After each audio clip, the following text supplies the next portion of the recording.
Tempting recipes and വ്ളോഗ്സിൻ്റെ പുതിയൊരു വീഡിയോയിലേക്ക് എല്ലാ കൂട്ടുകാർക്കും സ്വാഗതം. വൈകുന്നേരം മുതൽ രാത്രി വരെയുള്ള കുറച്ച് വിശേഷങ്ങളുമായിട്ടാണ് ഇന്ന് ഞാൻ വന്നിട്ടുള്ളത്. ഒപ്പം തന്നെ ഉണ്ടല്ലോ ഒരു കിടിലം സാമ്പാറിൻ്റെ വീഡിയോയും കൂടി കാണിച്ചിട്ടുണ്ട്.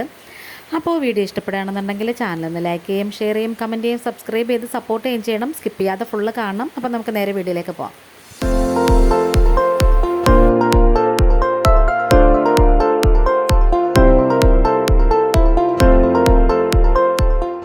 വൈകുന്നേരം ഉണ്ടല്ലോ ഒരു 5 മണിയൊക്കെ കഴിഞ്ഞിട്ടുണ്ടോ. ഞാനപ്പം മുറ്റമൊക്കെ തൂത്തു അതൊക്കെ കഴിഞ്ഞ് കുളിച്ചിട്ടൊക്കെ വന്നിട്ടുണ്ട്.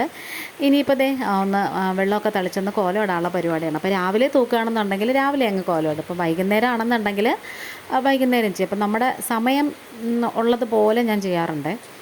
അതൊക്കെ കഴിഞ്ഞ് കുറേ സമയം മുറ്റത്തിങ്ങനെ വായി നോക്കി നിന്നു, വണ്ടിയൊക്കെ പോകുന്നതൊക്കെ കണ്ട് അവിടെ നിന്ന് നോക്കാൻ നല്ല രസമാണ്. അപ്പോഴത്തേക്കും മോള് വിളക്കൊക്കെ കത്തിച്ചു.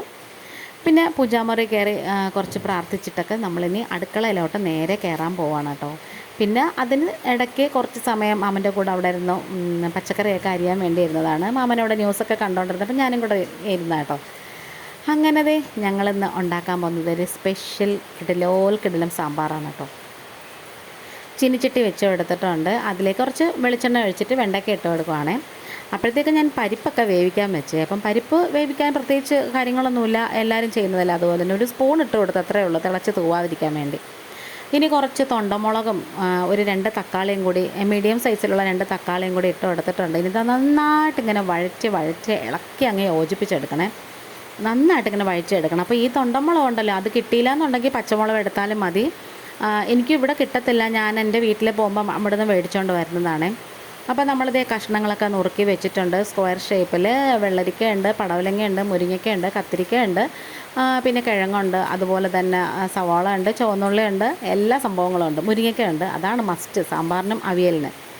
അതൊക്കെ കഴിഞ്ഞ് നമുക്കിതിലേക്ക് 1 ടീസ്പൂൺ മഞ്ഞൾപ്പൊടി ഇട്ട് കൊടുക്കാം, 1 ടേബിൾ സ്പൂൺ നിറച്ച് മല്ലിപ്പൊടി ചേർത്ത് കൊടുക്കാം.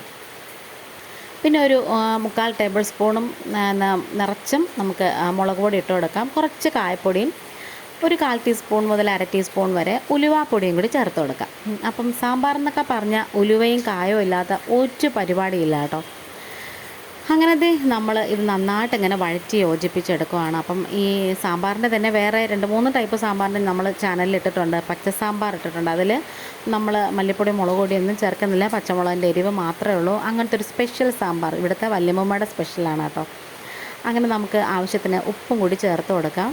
ഇനി ഇത് നന്നായിട്ടിങ്ങനെ പൊടിയുടെയൊക്കെ പച്ച മണം മാറുന്നത് വരെ വഴറ്റി ഇളക്കി അങ്ങ് യോജിപ്പിച്ച് ഒന്ന് നിരത്തിയൊക്കെ ഇട്ട് കൊടുക്കണം. എങ്കിൽ മാത്രമേ ആ വെണ്ടയ്ക്കയൊക്കെ നല്ല സെറ്റായിട്ട് വരും. നമ്മളിങ്ങനെ ചെയ്യുമ്പോൾ ഉണ്ടല്ലോ വെണ്ടയ്ക്കൊന്നും കുഴഞ്ഞു പോകത്തില്ല, അതുകൊണ്ടാണ്. ഇനി നമുക്ക് കുക്കറിലേക്ക് കുറച്ച് വെള്ളം ഒഴിച്ചു കൊടുത്തിട്ട് കഷ്ണങ്ങളങ്ങ് ഇട്ട് കൊടുക്കാം. അപ്പം നമ്മൾ ഇതിൽ കഷ്ണങ്ങൾ ഇടുമ്പോൾ ഉണ്ടല്ലോ ഒരുപാട് വെള്ളം വേണ്ട, കാരണം വെള്ളമുള്ള പച്ചക്കറിയൊക്കെയാണ് വെള്ളരിക്കയും പടവലങ്ങയും അതൊക്കെ തന്നെ. ഇനി കുറച്ച് മഞ്ഞൾപ്പൊടിയും നമുക്കിതിലേക്ക് കുറച്ച് മൂപ്പിച്ച കായമില്ലേ, കട്ടക്കായം, അതും ആവശ്യത്തിന് ഉപ്പും ഒരിച്ചിരി പുളിവെള്ളവും കൂടി ഒഴിച്ചു കൊടുക്കാമേ. അപ്പോൾ നമ്മളിപ്പോഴേ ഉപ്പും പുളിയൊക്കെ ചേർക്കുകയാണെന്നുണ്ടെങ്കിൽ അത് കഷ്ണങ്ങളിലൊക്കെ നന്നായിട്ട് പിടിച്ച് വരും. പിന്നെ നമുക്ക് നല്ല ഫ്രഷ് ആയിട്ടുള്ള കറിവേപ്പില ഇല്ലാതെ ഒരു പരിപാടിയില്ല കേട്ടോ. അതും കൂടി ചേർത്ത് കൊടുത്തിട്ട് ഒന്ന് ഇളക്കി യോജിപ്പിച്ചതിന് ശേഷം കുക്കർ അങ്ങ് അടച്ച് വെച്ച് കൊടുക്കാം. ശരിക്കും പറഞ്ഞാൽ ഈ കുക്കറിലൊന്നും വെക്കാതെ ഉണ്ടല്ലോ നമ്മൾ ഡയറക്റ്റായിട്ട് വേവിച്ചെടുക്കുന്നതാണ് സാമ്പാറെന്ന് പറയുന്നത് ബെസ്റ്റ് കേട്ടോ. അതിനൊക്കെ പറ്റിയ ആളെന്നെ രണ്ടാമത്തെ നാത്തൂന് ഇങ്ങടെ ആദ്യം വേവ് കൂടിയ പച്ചക്കറികൾ ഇങ്ങോട്ട് ഇട്ട് കൊടുത്തുകൊണ്ടിരിക്കും. അടുപ്പിൻ്റെ അടുത്ത് നിന്ന് തന്നെ അരിഞ്ഞിട്ട് അങ്ങനെയാണ് ചെയ്യുന്നത്. പക്ഷേ ആ സാമ്പാറുണ്ടല്ലോ അടിപൊളി ടേസ്റ്റാണ് കേട്ടോ. ഇനി നമ്മൾ കുക്കർ അടച്ച് വെച്ചിട്ട് ഒറ്റ വിസിൽ കേൾപ്പിക്കാം കേട്ടോ. ഒറ്റ വിസിൽ കേൾപ്പിച്ചിട്ട് രണ്ടാമത്തെ വിസിൽ കേൾക്കരുത്, അതിന് മുമ്പേ അങ്ങ് ഓഫാക്കണം. പിന്നെ നമ്മൾ ആ പരിപ്പിലേക്ക് നമ്മൾ വഴറ്റി വെച്ച കൂട്ടും വേവിച്ച് വെച്ച കഷ്ണങ്ങളും പിന്നെ എല്ലാം കൂടി ഇട്ട് കൊടുത്തിട്ട് നന്നായിട്ട് ഇങ്ങനെ ഒന്ന് മിക്സ് ചെയ്ത് ഇളക്കി അങ്ങ് യോജിപ്പിച്ചെടുക്കണം. അപ്പോൾ നമ്മൾ ഈ തവി കൊണ്ട് ഇളക്കുമ്പം കഷ്ണങ്ങളൊന്നും ഉടഞ്ഞു പോകാതിരിക്കാൻ വേണ്ടി പ്രത്യേകം ശ്രദ്ധിക്കണേ.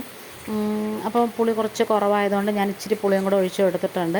ഇനി സാമ്പാറിലുണ്ടല്ലോ നമ്മൾ പുളി കുറച്ച് മുമ്പേ ആയിപ്പോയാൽ അത് നമ്മൾ ബ്രേക്ക്ഫാസ്റ്റ് സാമ്പാറിനാണെങ്കിൽ പുളി ഒത്തിരി അങ്ങ് കൂടരുത്. പക്ഷേ ചോറിൻ്റെ കൂടെ കഴിക്കുന്ന സാമ്പാറാണെങ്കിൽ കുറച്ച് ഉപ്പും പുളിയും ഒക്കെ ഇച്ചിരി മുന്നേ നിന്നാലും നല്ലതാണ് കേട്ടോ. അതുപോലെ തന്നെ ബ്രേക്ക്ഫാസ്റ്റ് സാമ്പാറിന് നമ്മൾ മല്ലിയിലേക്ക് കുറച്ച് കൂടുതലിടാം. ഇനിയാണ് കേട്ടോ നല്ല സീക്രട്ടായിട്ടുള്ള ടിപ്പ് വരാൻ പോകുന്നത്. ഇതെൻ്റെ ഇളയ നാത്തൂൻ പറഞ്ഞതാണെന്നാണ്, ആലുവയിലെ നാത്തൂനെ. നാത്തൂനിങ്ങനെയാണ് കേട്ടോ സാമ്പാർ വയ്ക്കുന്നത്. ഒരു 5-6 മണി ജീരകവും ഒരു 5-6 മണി കുരുമുളകും ഒരു ചെറിയ കഷ്ണം ഇഞ്ചിയും ഒരു 2 അല്ലി വെളുത്തുള്ളിയും കൂടി ഒന്ന് ചതച്ചിട്ട് ഇതിലേക്ക് അങ്ങ് ചേർത്ത് കൊടുക്കും കേട്ടോ. ഇപ്പം ഉണ്ടല്ലോ ആ സാമ്പാറിൻ്റെ ഒരു ലെവലെന്ന് പറയുന്നത് വേറെ ഒരു ടൈപ്പിലോട്ട് അങ്ങ് പോകും. ഇനി ഒന്ന് തിളച്ചതിന് ശേഷം ഗ്യാസ് ഓഫ് ചെയ്ത് മാറ്റി വയ്ക്കാം. ഇനി നമുക്ക് കടുക് പൊട്ടിച്ചൊഴിക്കണം. അതിലേക്ക് വെളിച്ചെണ്ണ ഒഴിച്ചു കൊടുത്തിട്ടുണ്ട്. കടുകും വറ്റൽമുളകും കറിവേപ്പിലയും കൂടി ഇട്ട് കൊടുത്തിട്ട് നന്നായിട്ട് മൂത്ത് വരുമ്പം കുറച്ച് സാമ്പാർ പൊടിയും കൂടി ചേർത്ത് കൊടുക്കാം. സാമ്പാർ പൊടി ഉപയോഗിക്കാത്തവരാണെങ്കിൽ ഈ ഒരു സ്റ്റെപ്പ് അങ്ങ് സ്കിപ്പ് ചെയ്താൽ മതി. ഇങ്ങനെ നമ്മൾ ലാസ്റ്റ് സാമ്പാർ പൊടി മൂപ്പിച്ച് ചേർത്താലുണ്ടല്ലോ അതും അടിപൊളി ടേസ്റ്റാണ്. അതുപോലെ തന്നെ ഒരു ഇച്ചിരി കായപ്പൊടിയും കൂടി ചേർത്ത് കൊടുത്തിട്ട് നല്ല തിളച്ച് ഓഫ് ചെയ്ത് വെച്ചിട്ടുള്ള സാമ്പാറിലേക്ക് അങ്ങ് ഒഴിച്ചു കൊടുത്തിട്ട് പിന്നെ നമ്മുടെ സ്ഥിരം പരിപാടി കൈച്ചട്ടിലേക്ക് ഒരു ഇച്ചിരി കോരി അങ്ങ് ഒഴിച്ചിട്ട് തിരിച്ചങ്ങോട്ട് ഒഴിച്ചു കൊടുക്കുന്നത് അതെല്ലാ അമ്മമാരും ചെയ്യുന്ന പരിപാടിയാണ്.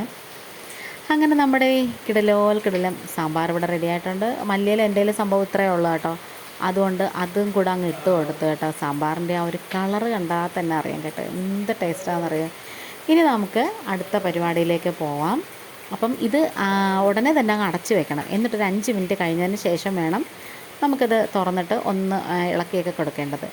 ഇനിയപ്പോൾ രാത്രിയിലത്തേക്ക് നല്ല കിടിലം നെയ് റോസ്റ്റാണ് ഉണ്ടാക്കാൻ പോകുന്നത്. ആ ദോശക്കല്ലിലേക്ക് ഇതേപോലെ ഫുള്ളും മാവൊക്കെ ഒഴിച്ച് നല്ല നൈസായിട്ട് പരത്തി കൊടുക്കണം. ഇത് നമ്മളിവിടെ വീട്ടിൽ തന്നെ ഉണ്ടാക്കിയ നെയ്യാണ് കേട്ടോ. പാടയൊക്കെ എടുത്ത് വെച്ചിട്ട് നെയ്യ് ഉണ്ടാക്കുന്ന വീഡിയോ ഒക്കെ മുമ്പേ ഇട്ടിട്ടുണ്ട്. അപ്പം കുറച്ച് നെയ്യ് ഇങ്ങനെ സ്പ്രെഡ് ചെയ്ത് കൊടുക്കാം. ഇവിടെ നെയ്യ് ഇടുമ്പോൾ ഉണ്ടല്ലോ ഞങ്ങൾക്കൊക്കെ കുറച്ചേ ഇടുള്ളൂ. പക്ഷേ മക്കളുമാർക്ക് ഇടുമ്പം ഒരു ഇച്ചിരിയും കൂടെയൊക്കെ ഒഴിച്ച് കൊടുക്കാറുണ്ട്. പിന്നെ ഈ 1 സൈഡാക്കി എടുക്കുന്നത് കുറച്ചും കൂടെ നല്ലതാണ്. ചിലപ്പോഴൊക്കെ ഞാൻ 1 സൈഡാക്കും, ചിലപ്പോൾ ഇതേപോലെ രണ്ടായിട്ട് ഇങ്ങനെ തിരിച്ച് മറിച്ച് വിട്ടെടുക്കാറുണ്ട് കേട്ടോ. പിന്നെ ഇങ്ങനെ മാവ് പരത്തുമ്പോൾ ഇടയ്ക്ക് ഓട്ടയൊക്കെ വരും, അതൊന്നും കുഴപ്പമില്ല. നമ്മൾ ബാക്കി മാവ് കൊണ്ട് അഡ്ജസ്റ്റ് ചെയ്തിട്ട് ഒന്ന് നിരത്തിയൊക്കെ അങ്ങ് കൊടുത്തിട്ട് കുറച്ച് കൂടുതൽ നെയ്യ് ഇപ്പം ഞാൻ ഒഴിച്ചു കൊടുത്തിട്ടുണ്ട്. പിന്നെ അങ്ങനെ നമ്മളിതേ അതും കൂടെ ഒന്ന് സെറ്റാക്കി എടുക്കണം. നെയ്യ് ഒഴിച്ചിട്ടുണ്ടല്ലോ ഇതേപോലെ ഒന്ന് തേച്ച് കൊടുക്കണം. അങ്ങനെ ചെയ്യുമ്പോൾ ഉണ്ടല്ലോ നന്നായിട്ട് ഇങ്ങനെ ഒന്ന് സെറ്റായിട്ട് വരും. അങ്ങനെ ഇതിന് മുന്നേ ഒരു പിന്നെ ദോശ ഉണ്ടാക്കി ഇങ്ങനെ കൊടുത്തു. അത് കഴിഞ്ഞിട്ട് അടുത്തൊരു ദോശ ഇങ്ങനെ ഉണ്ടാക്കിയപ്പോഴത്തേക്കും ഇതേപോലെ ഒരു കോൺ ദോശ വേണമെന്നൊരു ഐഡിയ. അപ്പം ഞാൻ പിന്നെ അത് കോണാക്കി എടുത്തേ. അങ്ങനെ നമ്മുടെ വീഡിയോ ഏകദേശം വൈൻഡപ്പ് ചെയ്യാറായി വരുന്നുണ്ട്. പിന്നെ സ്കിപ്പ് ചെയ്യാതെ ഫുള്ള് കാണണം. ഇഷ്ടപ്പെട്ടെങ്കിൽ ചാനലൊന്ന് ലൈക്ക് ചെയ്യുകയും ഷെയർ ചെയ്യുകയും കമൻറ്റ് ചെയ്യുകയും സബ്സ്ക്രൈബ് ചെയ്ത് സപ്പോർട്ട് ചെയ്യുകയും ചെയ്യണം. നിങ്ങളുടെയൊക്കെ സപ്പോർട്ട് ഉണ്ടെങ്കിൽ വാച്ചവർ കുറച്ച് കയറി വരും കേട്ടോ. അങ്ങനെ പൊട്ടുകടല ചട്നിയാണ്. അതിൻ്റെ വീഡിയോ നേരത്തെ ഇട്ടിട്ടുള്ളതുകൊണ്ട് ഞാൻ എടുത്തിട്ടില്ല. നല്ല ക്രിസ്പി ദോശ അങ്ങ് കഴിക്കാൻ പോവാണ്. എപ്പോഴും സെയിം റെസിപ്പീസ് കാണിച്ച് ബോറാക്കണ്ടെന്ന് വിചാരിച്ചിട്ടാണ് പൊട്ടുകടല ചട്നിയുടെ വീഡിയോ ഒന്നും എടുക്കാത്തത്. അപ്പോൾ ഇന്നിപ്പോൾ ഇത്രയേ ഉള്ളൂ. വീണ്ടും വേറൊരു വീഡിയോ ആയിട്ട് വേഗം തന്നെ വരാം. Thanks for watching.